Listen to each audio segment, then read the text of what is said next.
Breaking news చూస్తున్నాం. చెప్పారంటే చేస్తారంతే.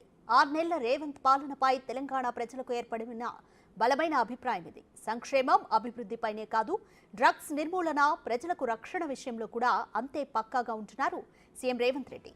కాంగ్రెస్ ప్రభుత్వం అధికారంలోకి వచ్చిన తర్వాత డ్రగ్స్ పేరెత్తాలంటే ఫెడ్లర్లు భయపడే పరిస్థితి వచ్చింది. క్రైమ్ మాట కూడా వినిపించకూడదని రేవంత్ కంకణం కట్టుకున్నట్లు తెలుస్తోంది.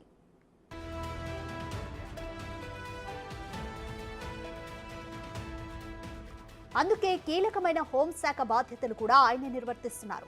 ఓవైపు సీఎంగా బిజీగా ఉంటూనే మరోవైపు రాష్ట్రంలో క్రైమ్పై ఓ కన్నేశారు. ఎవరైనా గీత దాటితే కటకటాలు లెక్క పెట్టాల్సిందేనని నిరూపిస్తున్నారు.